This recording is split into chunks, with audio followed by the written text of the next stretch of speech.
Hello guys, this is Abhay Sharma for vfxworkshop.net and welcome to the very first tutorial of this website. In this tutorial we're gonna make a very simple animated background element with After Effects CJ3. The idea is quite simple and can be used in most of the version of After Effects, so don't worry about which version I'm using. This is a kind of a short tutorial which gives you the basic idea of how I came up with this background element, which is quite simple and very quick. Okay. So let's start. First of all, I'm going to create a new composition. Go to composition, new composition, select a preset like HD 720 preset of 29.97 frames per second and the duration of 10 seconds is fine. Click OK. Now create a new solid. Go to layer, new solid, click on the make comp size, color doesn't matter, click OK. Go ahead and apply a ramp effect. Effects, generate ramp. Ramp basically creates a gradient color effect which you might be familiar with. Let's change some settings. Change the ramp shape to radial ramp, start color to kind of gray, and in color to a deep gray. Tweak the position of the pointers like so. Okay.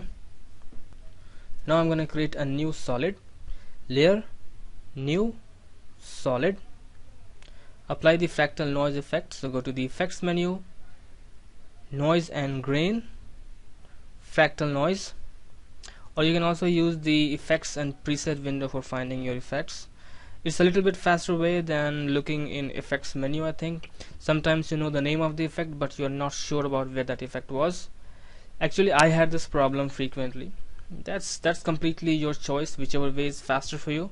I like using effects in preset window.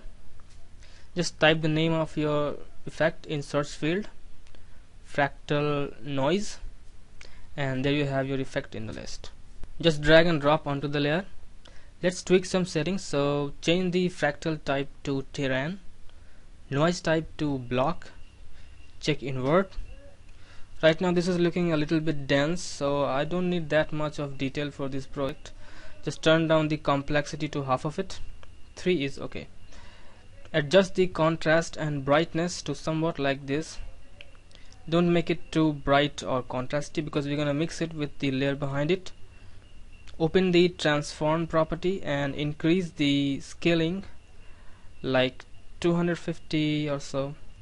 You can also rotate if you wish. Now I'm gonna change the layer mode to classic color dodge. It helps the layer to blend more realistically to the layer behind it. It's completely experimental. You just apply whatever mode you like. It should to look good. Okay, it's looking a little washed out, so I'm gonna play with the opacity to compensate. Alright. Now we are ready for giving some animation. So go to the fractal noise effect. We can use evolution property for animating this effect, but right now I'm not gonna use this feature. Instead of that, I'm gonna use offset turbulence. We want just the fractal to move from one direction to another. Quite simple. Press the home key on your numpad to come to the start of your timeline. Press the stopwatch to set a key. Now press the end key to go to the end of your timeline. Now change the values. That's it. Your effect is now animated. Let's take a look. Press the 0 key on your numpad to make a ramp preview. After Effects is now processing the every single frame of your project and sending into your RAM. Well, not your RAM, system's RAM, so that you can see your animation in real time. Okay, there is a problem. The animation is looking very flat. So go to the fractal noise and turn on perspective offset. Now take a look what we have so far. Press the 0 key on your numpad for another RAM preview. What the perspective offset is doing here is that it's giving you a kind of illusion that these fractal squares were actually placed in Z space. You know, the squares closer to you moves faster than the other ones away from you. Basically gives you a sense of depth. Okay, now duplicate the fractal layer. But before that, let's rename our layers something meaningful. Keeping things organized is a good idea. Select the first one and press enter and change the name like ramp BG. Select the second one and rename it Fractal Squares. Okay. Select the fractal layer and press Ctrl D for duplicate. Leave the layer mode to classic color dodge. Now we can apply an edge effect on this fractal layer to make it a little bit more convincing. So go to Effects, Stylize, Find Edges, turn on Invert, and change the opacity of the layer to 20 or 30%. Now toggle the visibility switch of the layer to see how it's affecting your layers. Yeah, it gives you a slight boost in the appearance of these fractal squares. I'm gonna rename the layer to Fractal Edge. Okay, but there is still some problems. What if I wanted to change some settings in fractal layers now?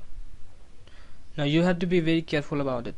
Do whatever you wanted to do with the first layer before duplicating it, because remember, the second layer is just a duplicate copy of the first layer. They are having the same effect with the exact same settings, except the second layer has an extra effect. Attributes are not connected automatically when you duplicate the layers. If you change anything in first layer, you have to update the second layer accordingly. Okay, you can also use expressions to connect two attributes dynamically, but that is another thing which is beyond the scope of this tutorial. Okay, so let's do some quick color corrections. Create a new adjustment layer, right click into the timeline, choose new adjustment layer, and now apply a photo filter effect, photo filter, drag and drop, and a curve effect, curves. Okay, now make a contrast curve like so. Maybe increase the density of the color. Photo filter is just like a tint effect with some added functionalities like preserve luminosity and some color presets. Adjust it whatever color you want. Orange, cyan. I'm gonna choose deep emerald. Okay, that's it. Let's take a look. Make a RAM preview. This is actually completely based on fractal noise effect. It's really powerful. If you ever explore the default background presets in preset window, you notice that most of them made with fractal noise. Okay, let's see the animation. Cool. Lots of variations are possible. Experiment with your own settings. I hope this tutorial will be helpful for someone. Once again, this is Abhay Sharma for VFXworkshop.net. I'll see you next time. Thanks for watching.